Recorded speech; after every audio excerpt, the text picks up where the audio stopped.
Hello everyone, this is Sudeep, Polity faculty at IS Baba. Today I'm here to tell you what should be the right kind of strategy to crack your preliminary examination, especially the strategy for polity and governance. You know that polity generally aspirants feel is the easier part in your preliminary examination. However, you should not take it for granted that every year there would be regular standard questions which can be answered very easily. UPSC is always known to throw bouncers and googlies, and because of it, your strategy might entirely go wrong. So that is why it's better to be safe and prepared than to regret later. Let us see what is the importance of a polity in your preliminary examination, how the trends have been, and what should be your strategy in facing the next preliminary examination. The weightage of polity questions, if you see in the last one decade, you would see on an average it's like 16 to 20 questions are generally asked. That is almost one fifth of your paper. So, not to be taken lightly at all. So, especially if you see the last 5 years, the questions have been at least 15 or more than 15. So 15 questions or more than 15 questions have been asked. Even in the year 2017, 22 questions were asked. Last year preliminary, 19 questions have been asked from polity and governance section. So the trend is likely to continue. At least 50 questions can go all the way to 23 also. So because of this, remember, people think that just by studying Laxmikanth, their preparation is done.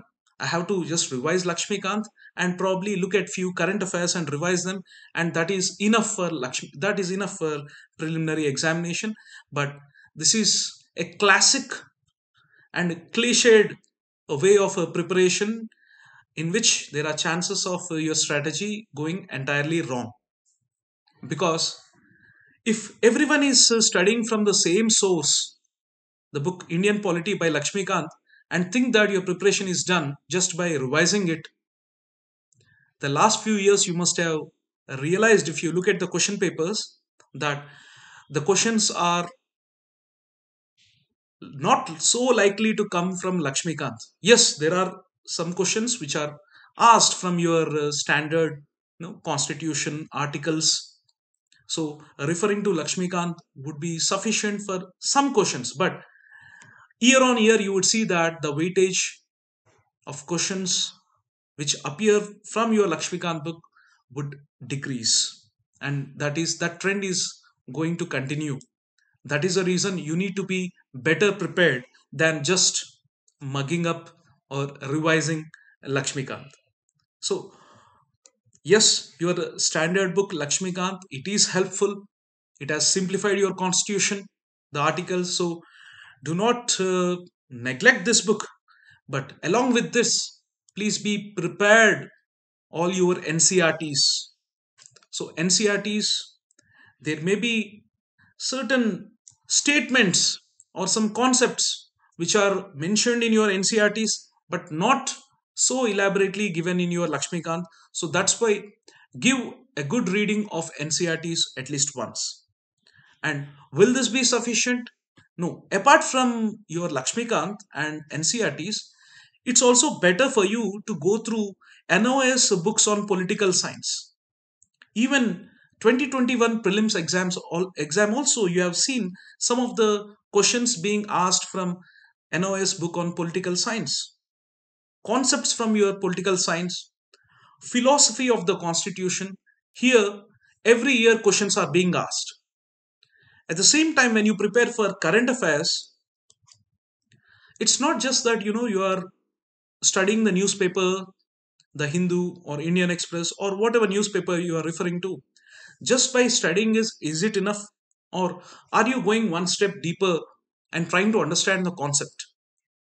Are you referring to the important sections, or are you easily missing out, okay, the larger picture? This you need to, that's why current affairs must be studied a bit deeper also, in understanding the context, in understanding the facts, the background of the issue, and is it related to any provisions in the constitution. So are you able to link them? This becomes important. So you should not mug up current affairs and just revise them later on, thinking that those facts only will be asked in the examination. Rather, a holistic preparation, knowing the context and linking it with the provisions of the constitution is very important. Okay, and along with this, the other sources that you need to refer to are government websites of Lok Sabha, Rajya Sabha, and even Election Commission and other constitutional bodies. If you go there and read the FAQ sections of these websites, you would find important information from which questions can be framed. And also know your rights legislations. So there are various rights other than your fundamental rights. You also have statutory rights. So go and study what are rights, what is a classification of rights, what are human rights, and what legislations have given what type of rights in India. So these rights based legislations you have to study. For example, Forest Rights Act. Okay, so right to information, for example. So some information regarding these rights based legislation is also important. Okay, and also various programs and schemes of the various ministries, so refer to the websites as well. So this you must be doing on a regular basis to stay updated, and from here questions can be framed. So the trend of questions, if you have been observing in the prelims, so from the 90s to till 2010, it was mostly your factual questions, the articles of constitution, various fundamental rights, DPSPs asked, and current affairs were asked. But 2011 to 2015, along with them, you would also see they are trying to test whether you have conceptual understanding or not. Such questions were asked. And along with them, in addition to them, until 2020, you would see that along with the previous factual, current affairs, as well as conceptual understanding questions, even political science concepts. Do you have an idea about, for example, liberty? Do you have an idea about constitutionalism? What is the concept of limited government? Like that, questions were asked. And from 2021, along with these questions, some unconventional questions were also being asked from 2021. And this trend is likely to continue for at least 2 or 3 years. So, if you see people who have been taking this examination, the aspirants tell that polity is relatively easier. So, but when they say it is easier, let us say 20 questions have been asked. What makes the difference in students who qualify the examination preliminary cutoff and people who do not qualify the cutoff? You would observe that though they are relatively on the easier side, at least 15 questions were easy. Okay, so 3 questions were of medium difficulty and 2 questions were difficult. Okay, two fact based, and people had to refer, so, into historical facts to understand whether the statements are true or not. So 2 questions of course leave them, but at least out of these 18 questions, how many questions did they get it right? Those who were getting at least 16 questions right. So these are the students, even though in other sections like environment or let us say history, even though the questions were difficult, if you were able to get 16 or 17 questions right out of 20 questions, these were the students who could manage to clear cutoff. Whereas though these 16, these at least even others could have easily managed this 16 or 17, but in the basics also, in such questions also, many of them have ended up getting only 10 right or 12 right. When you ask them, they would say, polity and governance questions were easy. Then how many did you get get it right, they would say only 10, only 12. They made some silly mistakes. They knew something regarding it. They have somewhere they have come across the concept, but they were unable to mark the right answer. So these four questions or five questions which could be answered, which would have resulted in 10 more marks for you. If you have missed on this 10 marks, then you are on the other side of the cutoff. So you cannot afford to make mistakes in questions which are coming from polity and governance. So that is why you should be prepared, and don't expect always that the questions are going to be so easy and standard, regular, traditional questions would be asked. It's not like that. Even unconventional questions, questions from your practical understanding of polity or the constitutional bodies, or how our parliamentary system works, how are elections conducted, what are the role of constitutional bodies. From here also questions can be asked, and these statements, these questions you would not find in Laxmikanth book. Okay, and remember that some of the questions are from political science, more about the preambulatory values, the ideals that are mentioned, the objectives mentioned in your preamble. They are being asked almost every year, continuously asked, but going one step deeper every year. For example, in 2017, an easy question was asked: which of the following objectives is not there in your preamble? Easy question. Anybody who had seen preamble enough number of times would understand, easily mark that economic liberty is not there. It is to do with the liberty. So liberty of thought expression, belief, faith, and worship. The question on liberty, it did not stop there. The next year, they have they have made it tighter. They tried to go, do you know the relationship between law and liberty? And they were asking the nicest, appropriate relationship between law and liberty. Though the other statements in the options, they were also closer to the answer. They are also not entirely wrong, but they were asking the nicest, appropriate, means most appropriate relationship they were asking, and the options are very close. This confused many aspirants. Suppose in 2017 itself, had you looked at, acha, I have to go through the ideals, the objectives in your preamble, in-depth understanding, conceptual understanding of liberty, had you done, then 2018 it would have been easier. So what is liberty? What is the relationship between law and liberty? Would there be chaos and anarchy in society if there are no laws? So, if it leads to anarchy, if it leads to might is right, no rule of law, no laws, can anybody enjoy liberty? No. So, the relationship you must understand: liberty, the positive concept of liberty, and negative concept of liberty. So, where would you find this? This you would not find in Laxmikanth, dear friends. You would come across this in NOS political science book about liberty, as you are understanding what is the narrow concept or negative concept of liberty and what is the positive concept of liberty. There you would understand deeper about liberty and its relationship with law. It did not stop here. In 2019, again a question on liberty. Again, so you would see that they are asking the most appropriate definition of liberty. See, they continued this trend. So you should understand liberty in its widest sense. Not liberty just cannot be equated to freedom.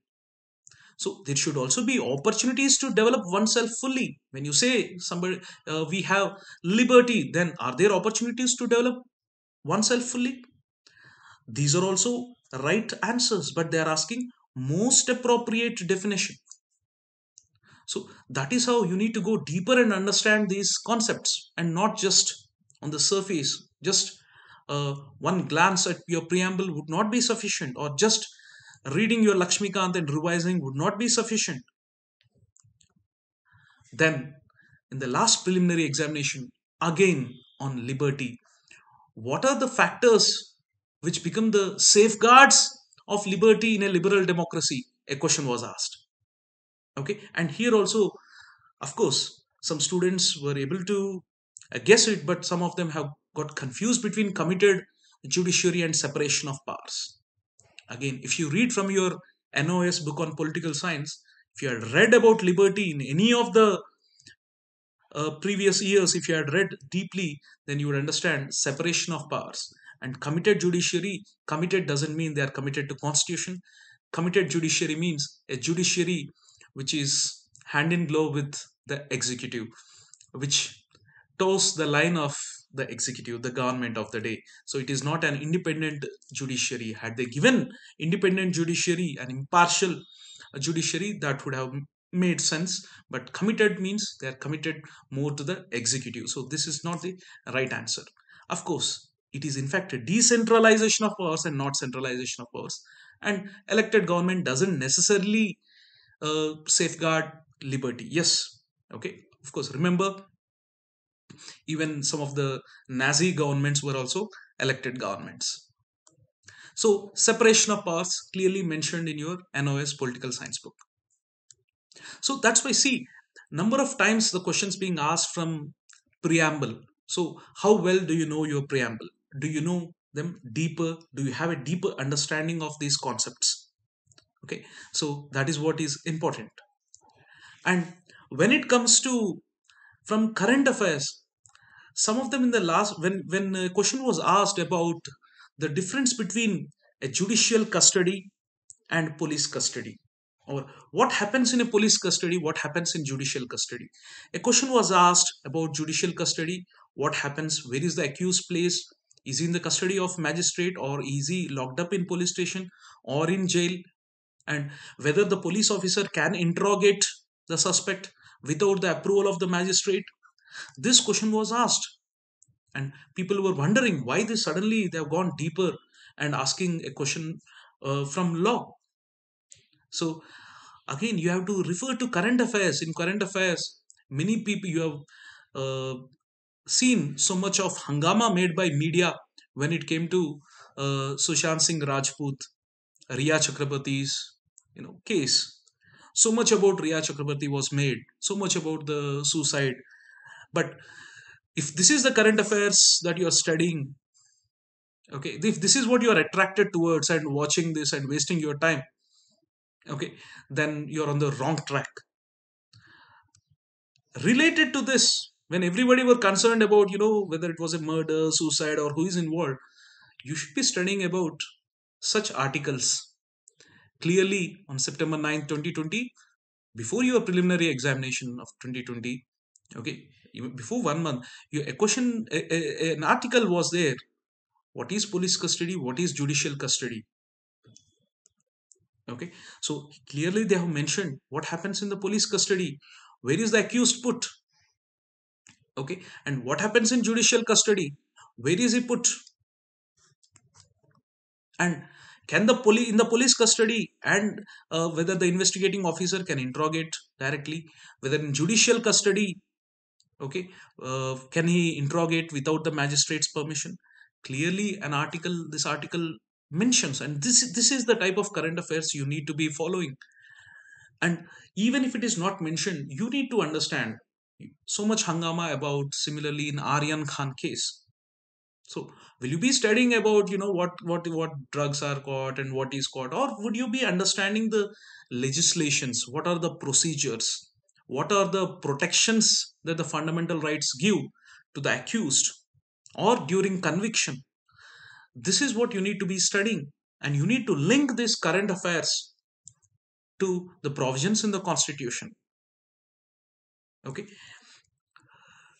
that's why when you want to get the highest marks in prelims, remember your attitude is important. You should target the highest marks. You should be very strong with the basics